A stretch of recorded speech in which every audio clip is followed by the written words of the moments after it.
Okay, we are back here in Fort Washington at Cary Stadium, Germantown Academy. Team World, a 6-0 lead over Team America as we're about to start the second half in breezy Fort Washington. I'm Tom Wilkins, along with Scott Harrell and Howard Gaber, of course, behind the controls. We forgot to mention him the entire first half, so we're going to do it right now. So, Team World gets the ball to start the second half with that 6-0 lead. And we're going to analyze this a little bit as we go along as the kickoff is underway. A short kickoff. It'll be taken by one of the upmen. That would be Jimmy Wheeler. Wheeler, he gets hit very hard and doesn't cross the 30-yard line. Now, just to give you an idea, we, of course, interviewed Michael Cordy, whom, like I said, was the Globe Games founder and president. Now, other people on his staff, the Globe Bowl football scouting director, Jerry Hardaway, marketing director and cheer director, Jacole Fletcher, trainer and support person, Arlen Johnson, and the two interns, Nick Capresco and Fielding Vaughn. So that's the rest of the staff here for this Globe Bowl 2019 here in Fort Washington.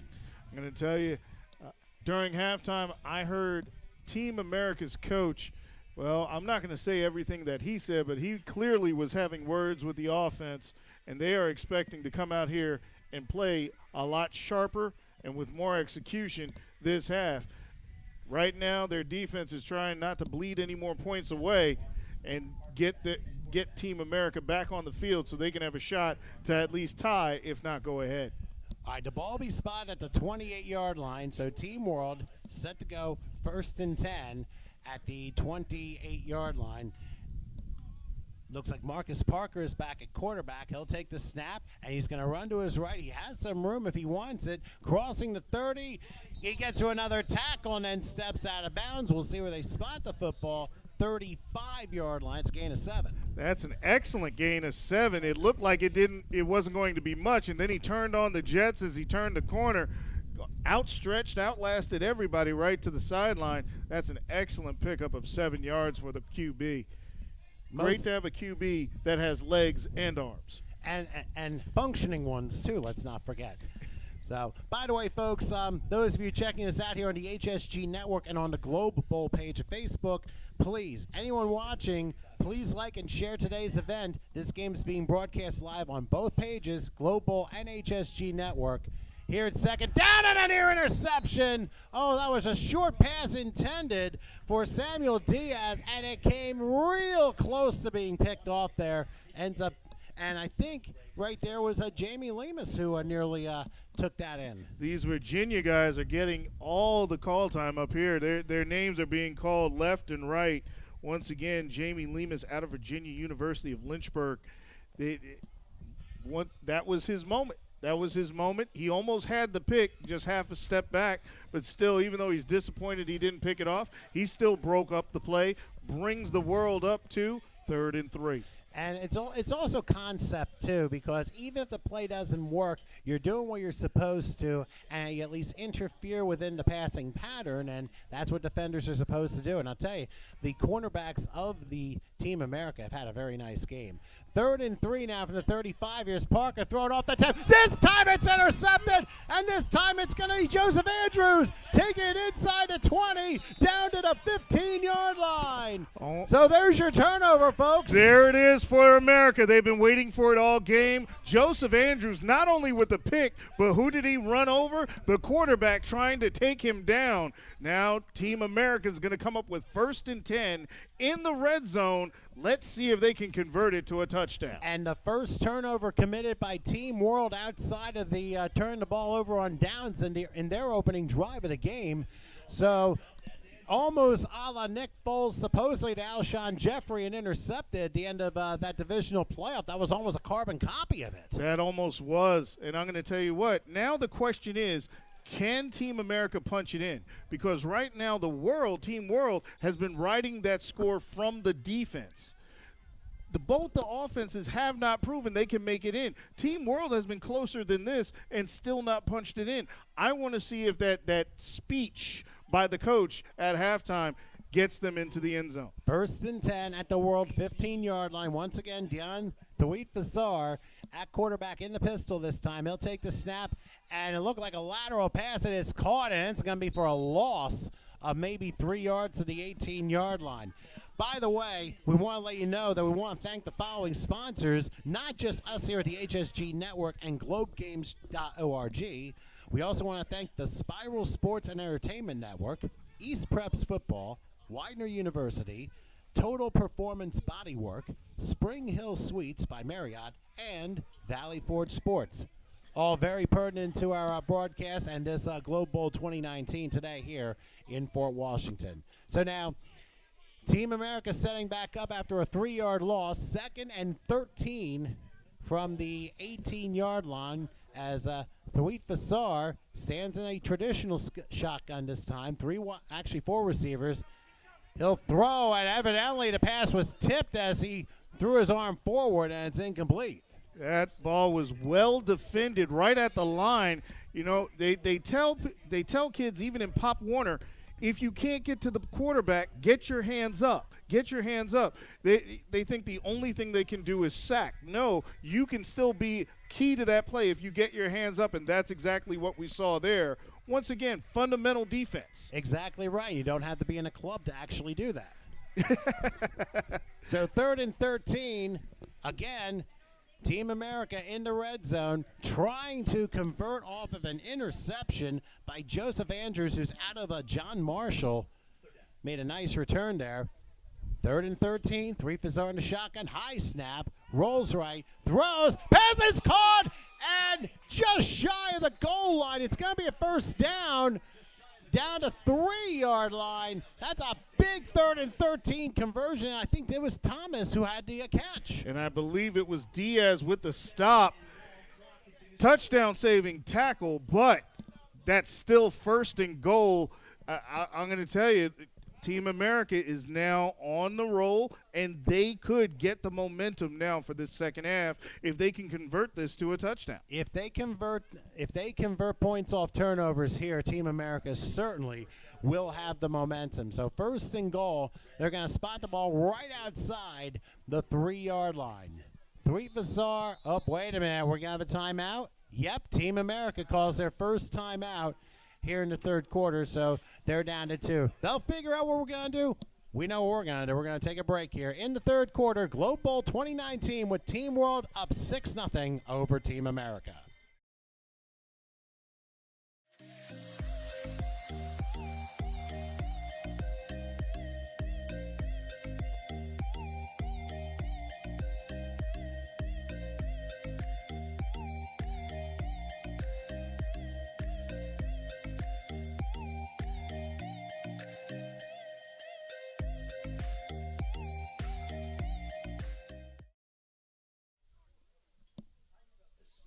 Okay, we are back here. 1st and goal from outside the 3 for Thweet Fassar in the pistol this time. He's going to roll right, take it himself.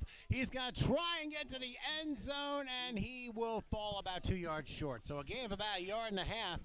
So 2nd and goal, we're going to say about the 2-yard line. And guess who it was? Matthew McCara. We're going to start calling him M&M out of Mexico. He was there for, out of Canada in the MIFA League. He was in there for the stop once again. Can America punch it in? This is really what it boils down to, Tom, because the offensive teams from both teams have not been able to get it over the goal line yet. Well, the defense has done it so far, but we're waiting for the offense to do the same here. Again, in a pistol, 2nd and goal from the 2-yard line. Thweet Fassar with 3 receivers, slot right here. Oh, left side moved, and now they called a penalty. It was clear cut. The left side looked like the offensive lineman there was clearly taking a step without being set, so it ends up being a 5-yard penalty for the false start. And the world was trying to give the refs a little help with that call, basically everyone pointing to them. So at this point, Team America is not doing themselves any favors, backing themselves up further from a goal line that they haven't crossed yet today. And it's those little things that end up costing teams games when you make mistakes in the red zone like that and cost your team points that way. All right, so 2nd and goal from the 8-yard line as Thweet Fassar takes it, and it's a handoff up the middle and trying to punch it down to about the 5 and still going. to about the 4. That was Daryl Wait, Cyprian. wait, wait, Tom. Wait. Did the ball pop out? There was a late whistle. We'll just say that. But I'll tell you what, Cyprian just kept his legs moving that time. Ends up being 3rd and goal, and it'll be outside the 4-yard line. You know, keeping your legs moving is one thing, but you want to make sure you're still moving north and south. Defense did a very good job bottling him up, and then when they couldn't get him down, they moved him laterally, sideways. He didn't pick up much yardage after the crew got there to bottle him up. Looked great, but still he's full 4 yards outside the end zone. Okay, so 3rd and goal from the 4-yard line. The Wheat Bazaar in the shotgun traditional, 3 wide. It looks like a triple bunch, maybe a little bunch formation there. He takes a snap. He's going to throw a fade right side, and it is incomplete. There was a lot of contact heading into the end zone, but it was a little bit too high and incomplete. So now it forces a 4th and goal at that 4-yard line. That was intended, by the way, for Tavio Thomas. And I'm going to say that there was a lot of contact, but on both parts, and I think it was a great no call because they were locked up with each other. If you called it one way or another, it wouldn't have been fair, and that ball was well overthrown to begin with. Uncatchable. That was more like it there. So let's try it again. 4th and goal from the 4-yard line. Let's see what Wheat Bazaar can do, but now wait a second. Whistles blow, and now Team World wants a timeout. And we understand we have 100 viewers watching this game. So, hey, we'd like to build on that. So we got a good one here. Team World over Team America 6-0. 4th and goal for Team America at the Team World 4-yard line. You may want to tell your semi-pro friends and college friends, come watch this. Share, like, and share. Exactly. You know I have at least one friend, and Tom, I think it's 99 or the rest of yours, but I don't know about that, but you know, like and share. I'm sure my wife Donna's watching in South Jersey. Got Terrell in North Carolina. We got Laura up in New York State. We got plenty of others, I'm sure, from the semi-pro community up in Edison, out in Brooklyn, out in Connecticut. Lots of people. Shout out to Fran Brantley, who is a dedicated HSG Network fan. No matter what we put out, she's watching. Of course, as long as I'm here. Once again, we have to have our fan base. Well, we need to get an Australian rules football fan base there, too. Hey, there you go. That'd be somewhat creative.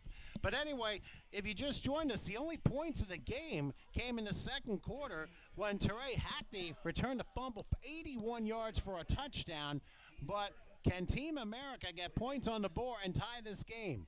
It's 4th and goal, empty backfield from the 4-yard line, heavy on the right and receivers. Let's see what happens. Bazaar back, looking. Will he take it himself? No, he'll lob it, and it's incomplete. It went through the hands, and I'll tell you what, that's some good defense on the part of Team World there. And for Team America, just a tough break as they stopped inside the 5 for the second time in this game.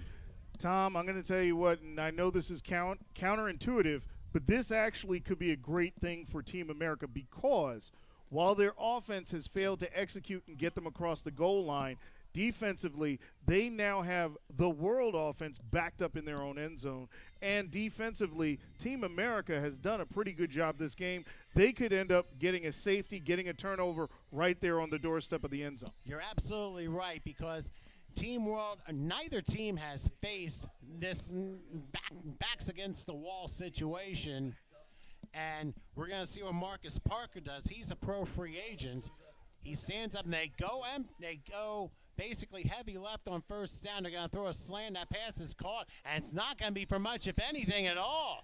Might be a loss of a yard on the play because once again, the penetration and surrounding the ball by Team America's defense, it's doing the job right now. It absolutely is. Joseph Andrews from John Marshall was there first on the tackle. They didn't let that produce anything whatsoever.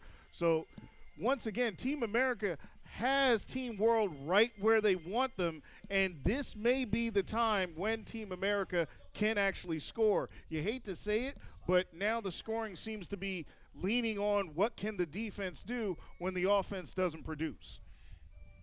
They gave him a generous spot, maybe a yard on the play. So 2nd and 9 now from the 6-yard line. The receiver was Rayshawn Jeter of Tiffin University, who made the catch. But once again, the defense very quick to close things up. So now they're going to go heavy on the right side. Parker in the shotgun, and they're going to run the football, try and get some room, and that's not going to work out too well. Oh, wow. Talk about getting nearly thrown down. We know WrestleMania is this weekend, but a hard run by Jalen Holmes out of Bethany College, but he got a couple to looks like just outside the 8. Just outside the 8, got picked up by number 8, Stan Kelly, and then suplexed by number 8. I'll tell you what. Number of the day. Number of the day. This suplex brought to you by number 8. Now, they said, hey, Pro Bowl for defense and offense as well. He wants to be seen as a Pro Bowl defender and letting everybody know he's not mailing it in. I guarantee you right now that running back is going back to the huddle, letting them know he's not mailing it in. Well, it is 3rd and 7 from about the 8-yard line, changing the play now for Team World, and they're going to line up in a little bit of an unusual formation. Okay, now they're going to go heavy along the near side. 3rd and 8, 3rd and 7 actually from the 8 as Parker is back, and he's going to throw one deep and a little bit off course, incomplete. I mean, that was the right idea for Team World, but it didn't quite work. It was intended for Javante Alexander of Ferris State University, which I believe is in Michigan. I would have to go with you on that one. I've never been there, but I'll tell you this. That was borderline pass interference. I could see maybe a call not being called because it might have been thought of as uncatchable. But getting that arm out there as the defender, you're slowing the receiver down. So part of the reason it was uncatchable, that receiver didn't have a chance to really open up and run to it. So I think that was a little bit borderline, and the World maybe should have gotten that flag that go-round. Well, I will say, it might have been a borderline call, but the idea was there. World wanted to at least try and get out being deep in their own territory, but didn't work out for them. But now they're trying up for some last-second substitutions here. Wind really picking up here in Fort Washington, so I'm sorry if we have some audio issues, but it's not affecting the directional of the game because it's going cross-field. And the punt, it barely even drops down. It's taken, and look at this. Taken to the 10, the 5, and Team America is back where they started 5 minutes ago. Special teams showing up, saying we're here for the Pro Bowl too. Oh my goodness. Caught that on the fly and caught everyone flat-footed. They did not expect that not only to go so short, but anyone to catch it on the run. That was his moment in the sun right there. Jamie Lemus had some tremendous awareness there to return the ball all the way back to the 5-yard line. It was only a 15-yard return, but a 12-yard punt. So we have a net of barely 7 yards, and now here we go again. -3, actually. Here we go again. Team America inside the red zone, inside the 5-yard line. Will they get across the end zone? All right, well, that was the question 5 minutes ago, but now we resume it. So here we go on 1st and goal with 3. Fassar, movement along the line, and that might be a false start. We'll see. The officials will we'll discuss this one. It is a false start, and that's a 5-yard penalty. And by the way, want to mention as far as the coaches, we had not mentioned about Jim Collins. He's the Team America head coach, and he's got to be scratching his head after that one. Assistant coaches are Donald Gould, and then from the Total Performance Bodywork, David Riemann, also assistant coach Lo Locus, and co-head coach and offensive coordinator Bobby Rome, and also wide receiver coach Rich Garcia. All right, 1st and goal for the 10 and a handoff. Wow. They went with Lemus, and he loses yardage thanks to Malik Slayton, a pro free agent. He was, not to use a violent term, but he was shot out of a cannon there. He was shot out of a cannon, a guided missile. You can use all the terms you want. He blew that play up in the backfield. Well, we're trying to be nice about our description here, but Wow, a loss of 6 on the play to the 16-yard line. Team World's defense really picking up here. They are pushing Team America away from the goal line. Team America is going in the wrong direction, and you really have to start scratching your heads about this offense and really commending the defense. Kella moves to the left of Thweet Fassar on 2nd and goal from the 16-yard line. 3 receivers left.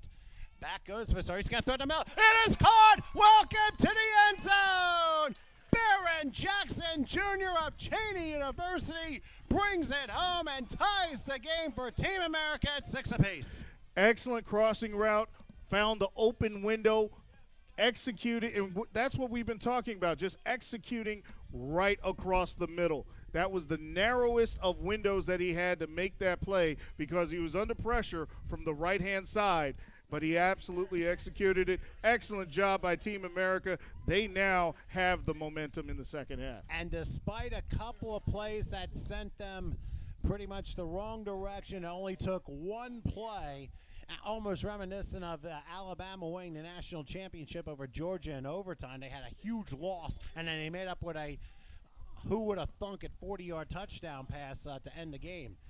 All right, going for the extra point, Jamie Lemus, who is a kicker, and we'll see if they can give Team America the lead here. Holding will be Danny Giannone. High snap. Remember, there's no rush. Kick on its way, and he got it. Kick is good, and Team America with the lead. That was a low-line drive. Very low-line drive. Team America has a 7-6 lead here in the third quarter. Low-line drive, shot right across the crossbar, but still counted for points. Team America has the lead for the first time today. And that was a 16-yard touchdown pass by Dion Thweet Fassar. He threw it to Baron Jackson. He was able to catch that, and that's why Team America has the 1-point lead. I'm going to tell you what, Team America now, with their defense, has the chance to smother Team World for the rest of the game. They can run away with this game and go hide if they want to by just letting their defense come out and take control, because Team World's offense has yet to answer. Their defense has stood up and answered, but Team World, their offense has yet to produce. We're going to have to see how they're going to respond to now this stage of events now in this game. Can they execute the way that Team America has? Okay, so Team America with their first lead of the game and also the first offensive points of this game. If you just joined us, we'll explain in just a moment here. But Team America will kick off as the win once again picks up here in Fort Washington.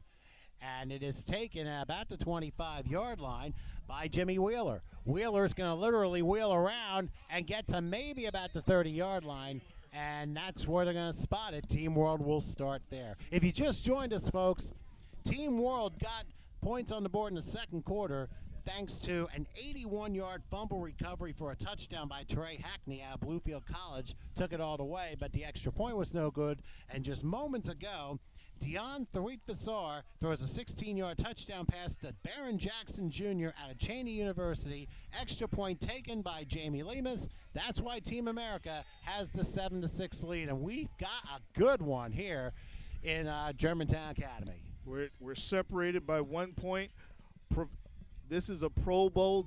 This is an opportunity for every single player out there. They all want to make an impact. Let's see how Team World responds right now. Okay, on 1st and 10, it's going to be Parker with the ball. He's going to throw one a little bit high and incomplete. It was also tipped by Kyle Nikolsky-Griffin, another pro free agent playing defensive back and safety. And like I said, even though the pass was going to be a little high anyway, if it was deflected in another direction, that could have been a potential interception. Which would have been almost a killer at this point. If you get another turnover going to Team America, you have to wonder how much time is left in the game and what you're going to be able to do in response. Well, don't forget, it's late in the third quarter, so there is still time. But anyway, it's second and 10 from the 30-yard line. Parker lines up in the shotgun. He'll take the snap. Under a rush, he'll fire. And that pass, again, nearly intercepted. And I'll say this much.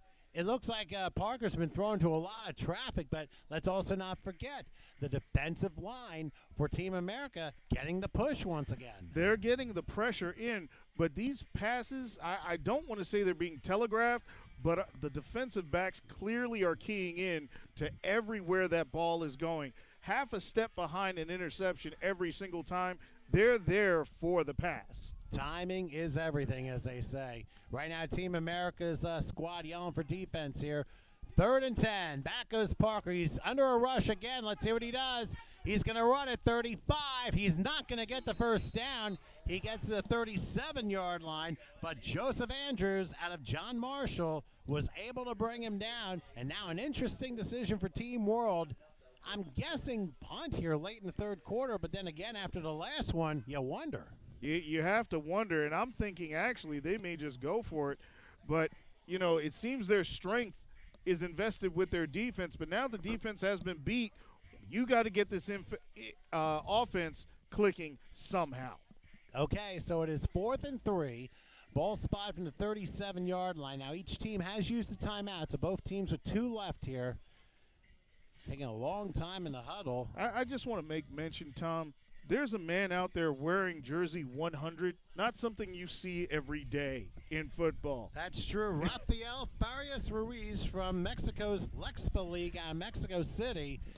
That's true. One of these days we're going to be seeing triple-digit numbers, but that may not be in our lifetime, though. Maybe when Howie gets us down to Mexico City for a game. And we'll see. 4th and 3. Parker back under a rush. He's being blindsided. Missed one time. He's going to run and get first down and get taken down at the 48-yard line. Brought down by Derwin Witt from Virginia University of Lynchburg. But, boy, he was running for his life, but Parker was able to gain 11 yards. He was running for his life and for his team and saved a first down through it. He managed to keep the world on the field and still turning on this offense. How did I know you were going to come up with that pun at some point? And by the way, I'm sure he's going to make the Team World coaches happy. We're going to run them down after this next play. 1st and 10, Team World in blue, playing Team America in red. America leading 7-6 over Team World. In the pistol this time is Parker. Now he moves to a regular shotgun. Man in motion here. They're going to pull the handoff up the middle. Some nice yardage there into America territory to the 46-yard line. Gain of 6 on the play, and that makes it 2nd and 4. Let me run down real quick the Team World coaches. The head coach is Carlo Oliveras. He's also an Army military veteran, and he's the owner and the head coach of the Charlotte Colonials and the minor league team in Rochester, New York. Other coaches as well, James Parham, offensive coordinator Mike Brusco, running back coach Maurice Stallings, defensive coach and a former player to Philadelphia Soul, James Sadler, defensive coordinator, a lot of people in Lehigh Valley will know his name, Bob Kohler. Of course, wide receiver coach Mike Kane and Eric Landis is an assistant coach. All right, man motion on 2nd and 4, and they're going to go a handoff and nearly losing his balance, and somehow only a 1-yard loss. And did the ball come out? And a helmet came off, too, at the end of the play. Oh, we got an injured player, it looks like. That's number 24. That is Samuel Diaz. Oh. Wow. Yeah. Oh, no. Yikes. Yeah, we do have trainers here, people who are prepared to come onto the field in case of emergencies such as this. And once again, you know, these players play for the passion and the love of this sport. You know, you have to understand, many of these players who play, they're going to come out to practices and they're going to come out to games, and then the very next day, if not that evening, they go to work. They go to a job, work an 8, 12, sometimes 16-hour shift, double shift, and they do it, and people may ask why. Why do you do it if you don't have that NFL contract, that Nike or Under Armour contract? They'll tell you they're doing it for the love. Yes, they would love to get that call. They would love to get the notoriety, but at the end of the game, they love this sport. Absolutely. Why don't we do this? While we have an injury timeout, we'll take this breather here. It is 7-6 Team America over Team World, so why don't you take a look at this one first? Let's take a moment as we see Samuel Diaz get wheeled out here for a minute. Look at the thumbs up from Sammy, letting the crowd know he's going to be okay.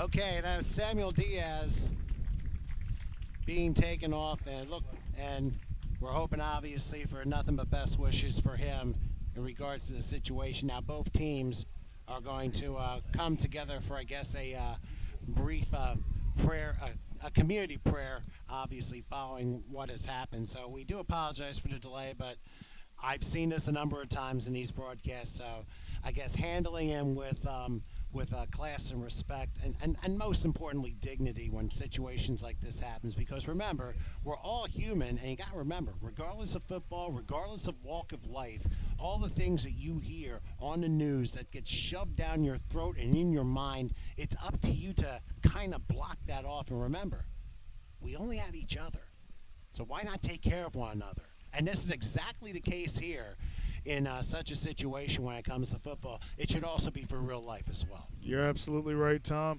Now an emotional reset for each team.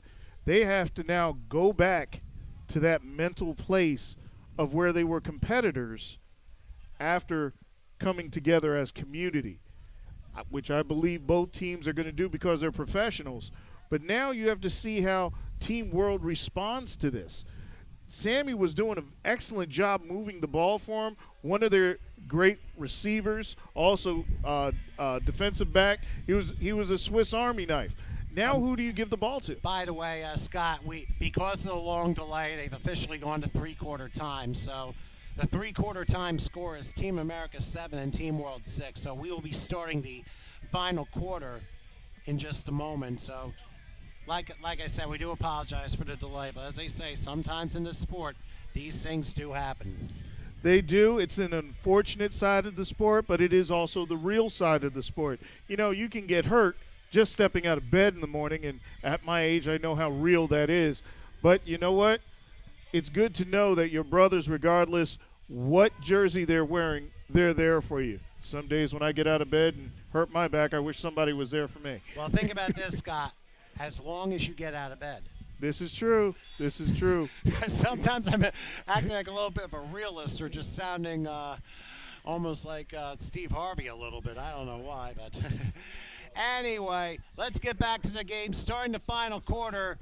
Well, as we resume play, it's 3rd and 3. Team World at the Team America 45 as Parker is the quarterback and hands it off up the middle. It's going to be a first down and more to the 35-yard stripe. Michael James from Erie Community College able to get a good 10 yards and gets Team World to move the chain. So that's at least a positive start for them. You are correct, sir. And I believe number 17, Kyle Nikolsky Griffith, was in on the stop, but not before the first down. Once again, Team World wants to keep moving forward. They want to keep getting positive yardage and not get stuck in the mindset of what just happened. All right, well, it's gone now, so back to the game here. 1st and 10 from the 35. Parker's going to throw it to right, and it's almost intercepted. I'll tell you something. Once again, that was Shaquille Blackwell, pro free agent, nearly cut off the pass that was intended for Dwayne Gary. He had nothing but green in front of him. If he had picked that off, that would have been a pick six without question.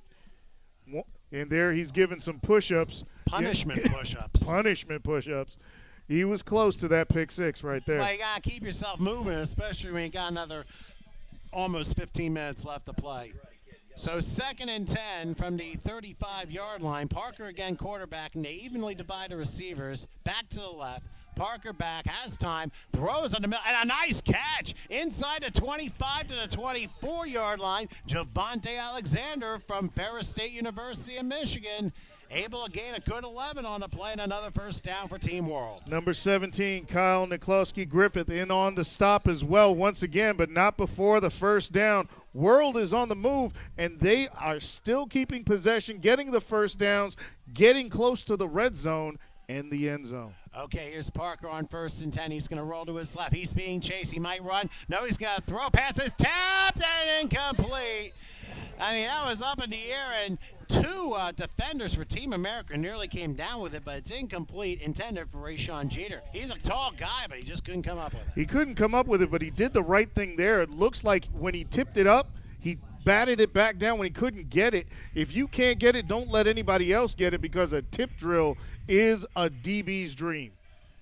Yes, indeed. That last game was for 12 yards on the play, so the ball is spotted at the 23. So following the incompletion, 2nd and 10 as Team World putting together a pretty nice drive. And remember, they did have a 4th down conversion on this drive many moons ago. That they did. Finally, the offense is starting to click, and they may just have low snap on 2nd down. They're going to run the ball and getting to about the 20-yard line for about a 3-yard pickup. That's a Teray Hackney playing offense and defense today. Of course, Hackney had the only points for Team World on that defensive fumble return. Jamie Lemus from Virginia University. We called his name a couple times, number 22 for Team America, making the stop with a few of his friends, but bringing up 3rd and 7, Tom. I would have to say 3/4 of the players on both rosters combined play multiple positions here. There's not one really specific. Like there are a couple that just play linebacker, but there are others who are kick returners or running backs or what have you. 3rd and 7 from the 20. Here's Parker throwing, and the pass is caught on his back. My goodness. At the 4-yard line, Javante Alexander laid down, got a suntan, and caught a 16-yard pass. How do you do that? He blended in with the grass because I truly believe that got to the grass first, and it looked like it could have been picked by 2 defenders before it got to him. That was an excellent catch. Remarkable concentration by Alexander. And it's a 15-yard pickup, 1st and goal at the 5. This is exactly what World needed, Tom, to be moving forward. They're down in the red zone right at the door of the end zone. And looking to retake the lead. Parker in the shotgun, 1st and goal from the 5. It's a handoff on the right side. And maybe a yard, and actually down to about the 3-yard line. Jalen Holmes was taken down, but on top of a player. He never hit the ground, so he ended up getting another yard on the play. He was very much mindful of where he was on the field and the fact that the whistle had not blown. Played to the whistle. That's said in Pop Warner, and it rings true all the way through to the pros. I forget the running back in the 80s for Tampa Bay who on 4th down went to dive over and get the 1st down. He did a somersault, never hit the ground, landed on 2 players, got and ran for a 45-yard touchdown. I know exactly what you're talking about. That was almost exactly the play there. 2nd and goal from the 3-yard line. This time in the pistol is Parker, and he's going to roll to his right. He's going to throw off his head. It's intercepted in the end zone! Team America denies Team World points. It's returned to the 10-yard line by Ben Dupree from the Citadel. The 2nd turnover of the day by Team World. The only bad thing about that, all you had to do is kneel down for a touchback. He gets you 10 more yards. Yeah, he did a little bit too much right there. I know his eyes got wide, and he was going to try and run it as far as he could. Should have took a knee in the end zone, and they would have had it at the 20. But you know what? A turnover in the end zone is good, except here comes Team World's defense. And here's the other thing, too. On the part of Parker, he could have just thrown the ball way out of the end zone and saved the possession. He should have. That was triple coverage he was trying to force that ball into. There was no way that ball was going to make it to his receiver. Sometimes in a game like this, I know you want to show off your skills, but at the end, you got to remember, it's a team sport, and sometimes you got to make logical decisions like that. And that ended up not playing in the role of Team World here. Danny Giannone is back for Team America in the red here. 1st and 10 from their own 10-yard line, and somebody jumped. The question is who? I think everyone.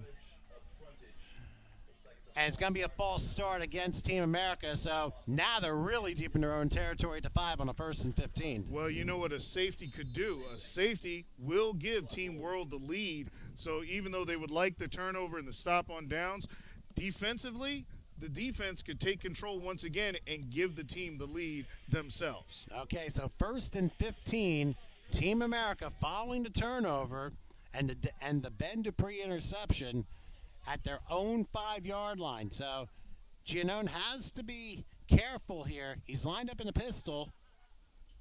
And he'll take the snap. He's going to throw. It's being caught along the goal line. Uh-oh, there goes a catch. Down to about inside the 15, maybe the 17-yard line. Pass was caught by Kella, I believe. And and ends up being a nice gain. And for Team America, they managed to get out of deep trouble. Joel Insula with the stop, if not a save, on the sideline, getting the running back out of bounds. I'm going to tell you, they even tricked me on that play. I thought it was going up the middle, and then he passed it out right. Well, he found some open space, and knowing his speed, he was able to gain 10 on the play. So it's 2nd and 5 now from the 15-yard line. So that's going to help Team America a bit. Make it second and manageable here.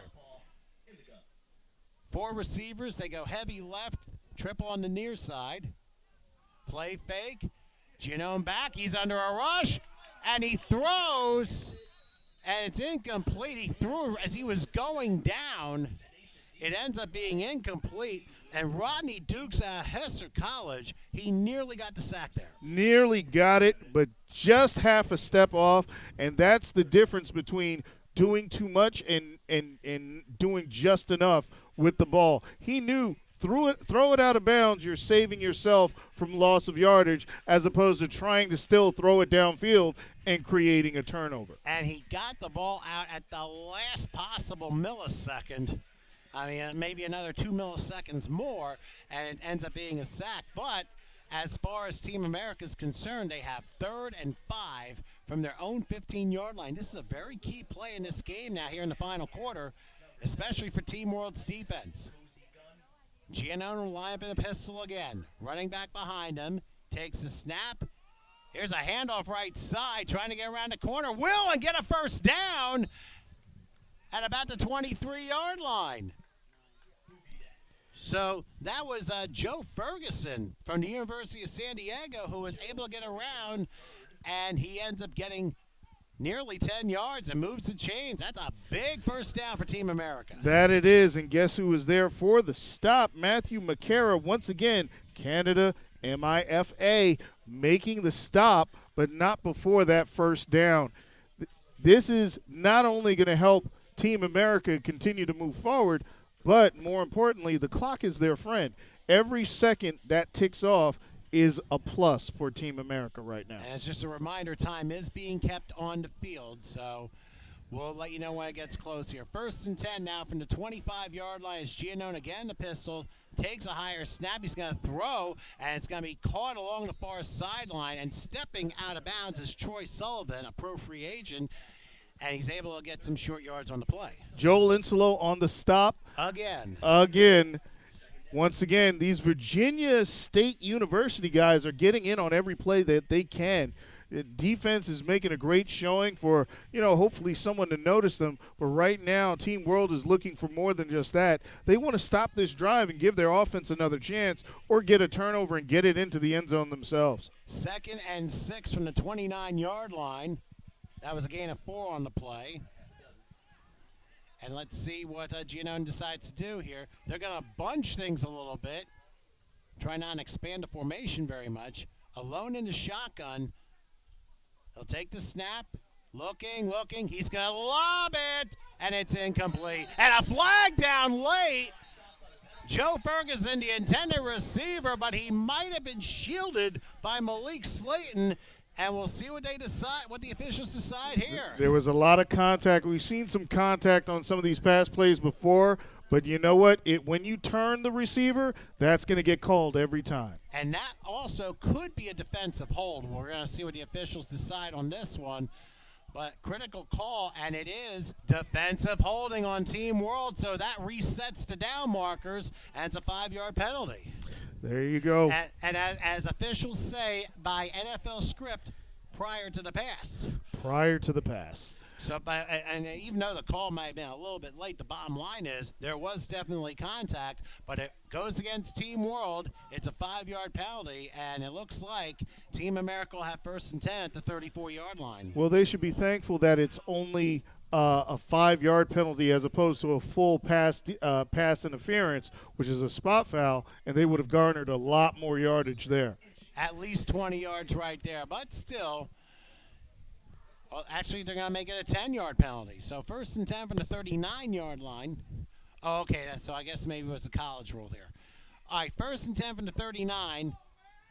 Giannone the shotgun, high snap, takes it, throws, and through the hands, incomplete again. Some contact along the far side. Things getting a little chippy along the far side. Now we know we are back to football. Yes, we are. You had two receivers in the same position, so there was clearly a bit of miscommunication with that play.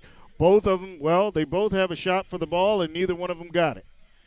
That makes it 2nd and 10 from the 39-yard line. Team America up 7-6 on Team World.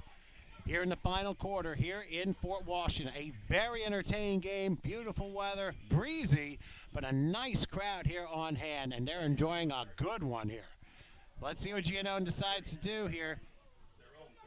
Looks like 3 wide slot near side. And the pistol now for Giannone. Remember, he's a left-handed thrower. He goes back looking. Now he's going to rush, and he's going to lob, and the pass is caught. Going around the other side near midfield is Lloyd Meeks, and he's at the first down marker, and he might even have gotten the first down depending on the spot. Right in midfield. That's going to move the chains. Michael James with the stop.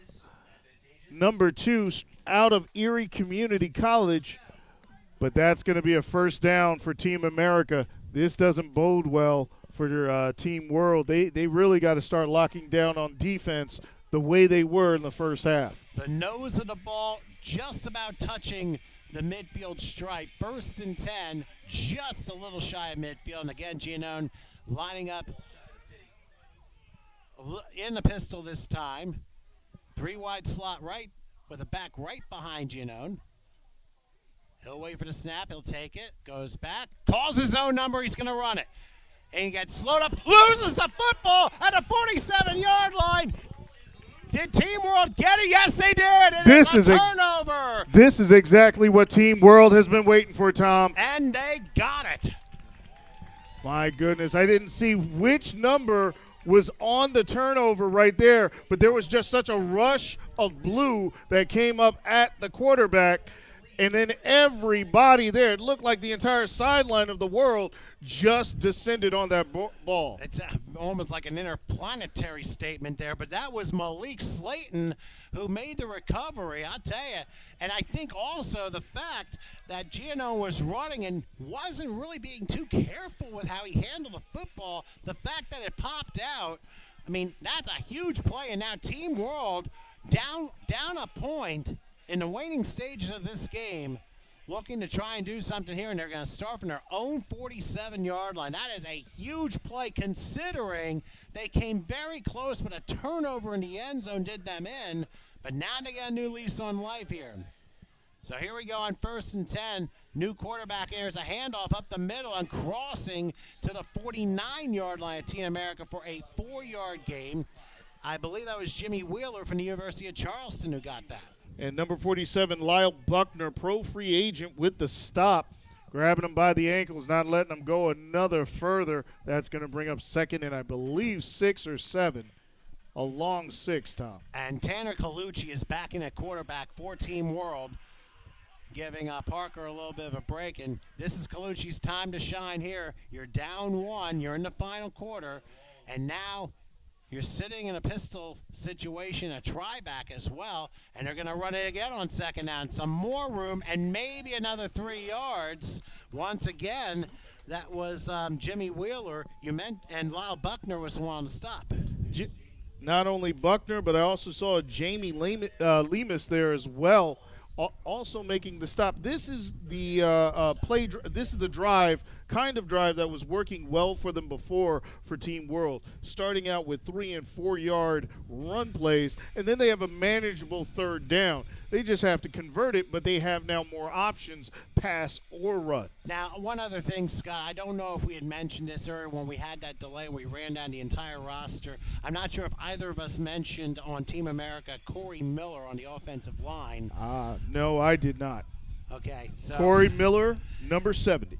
Yes, indeed. So 3rd and 3 now from the 46. Will they run it again? Yes, they do. Crossing the 45 and a first down at the 41-yard line for Michael James. He was banged down by Ben Dupree, but 3 straight runs did the trick, and Team World moves the chains. Team World moving the chains. Dupree out of the Citadel, banging him down, making the stop. But you know what? As long as the world is still moving forward, they have a chance here. They have a chance, and I got to tell you, there's probably a part of them that's thinking about, you know what, we got to get this for Sammy as well. Well, I think and that's another great point. I didn't even think about that. There's a little bit more motivation and inspiration in this particular case. Now, we were going to have 1st and 10 from the 40. 2-minute warning, so we have 2 minutes left in this game. So right now, 7-6, Team America over Team World. So this is going to be interesting now. It's kind of when you don't have a clock that you're following, the clock is on the field. I know it can be a little bit disorienting for not only the players, but sometimes people even watching. You're not certain how much time is left, but you have to play every play as if it can be your last. So you definitely now, knowing that 2 minutes are left, you're going to play for the end zone. You're not playing for time. Well, it's a mutual timeout here for the 2-minute warning. So what's going to happen here is Team World's going to have 1st and 10 at the Team America 40-yard line. And obviously, we're trying to gather as many people as we can to see the ending of this one. And we're going to be it'll be very interesting to see how each team goes about it. Of course, Jim Collins on defense for Team America and Carlo Oliveras for Team World. So we'll see what they decide to come up with. Both teams have 2 timeouts left. That we know. And you know what, Tom? I'm going to tell you, I'm a little concerned for Team World. Team World's offensive strategy, or at least the strategy that works, is bites and chunks. They're not the long ball type. They haven't really pulled that off as much, but getting 3-4 yards on a run or a pass, they can do. I don't think there's enough time for them to pull a bunch of those together to get them down in striking distance. So this could work against Team World. Okay, here we go. 1st and 10. Colucci at quarterback here. He's going to, they're going to run the football and try and sweep left. It's Michael James, and he gets he did not get out of bounds, but he's inside the 40 down to 36, a gain of 4. Team World's going to have to hurry up. They are definitely going to have to hurry up. I don't know why they're moseying back to the line. The clock is still running. I believe number 10 or number 47 from Team America was in on that last hit.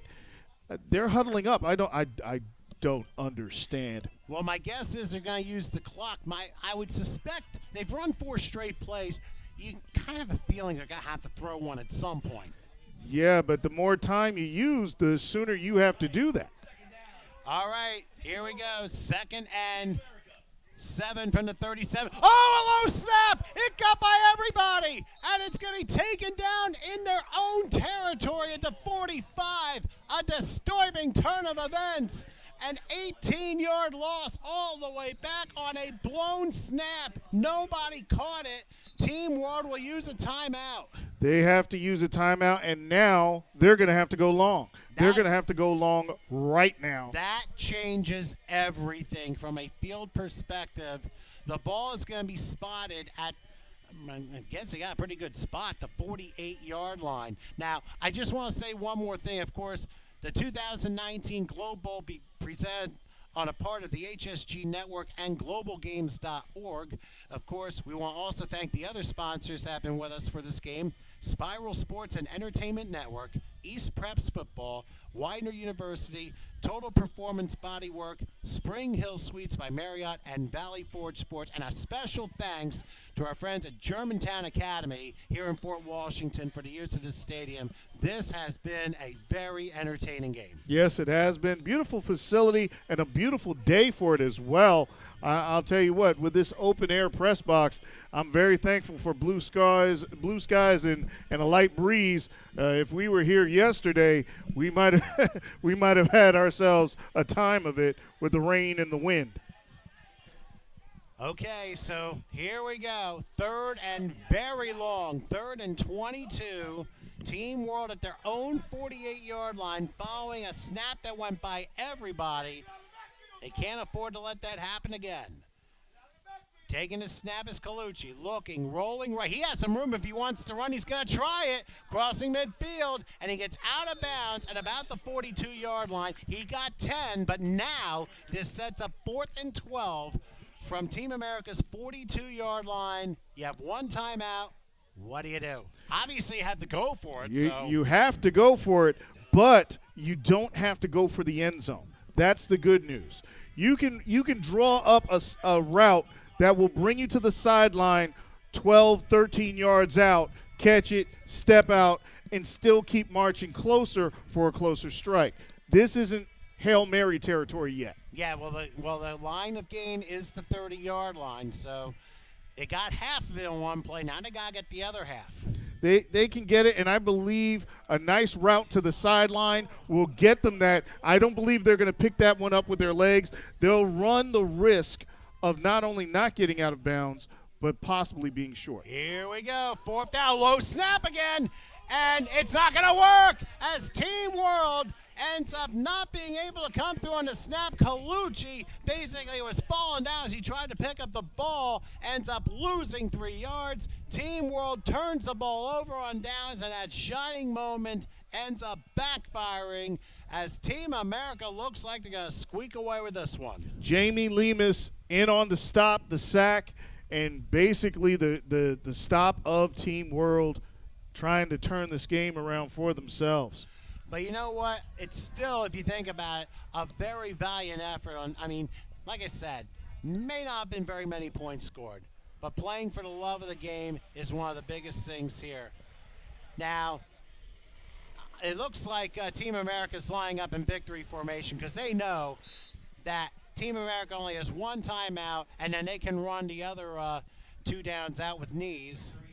So it ends up being a really interesting thing here. There's the first knee, and I don't think they're going to worry about stopping the clock. So they're already congratulating each other. So what a nice game here in Fort Washington. Team America squeaks by. They defeat Team World by a score of 7-6 here at Germantown Academy here in Fort Washington. And Scott, your thoughts on this one? I'm going to tell you, this is my first Globe Pro Bowl, and I loved everything I saw because you definitely saw the defense come out to play. I can't wait to see another one of these games, and these players play in the leagues that they do. Many of them, every one of them really showed what they can do and deserve to get looked at, if not a call. It was a beautiful game on a beautiful day and makes me just want football that much more.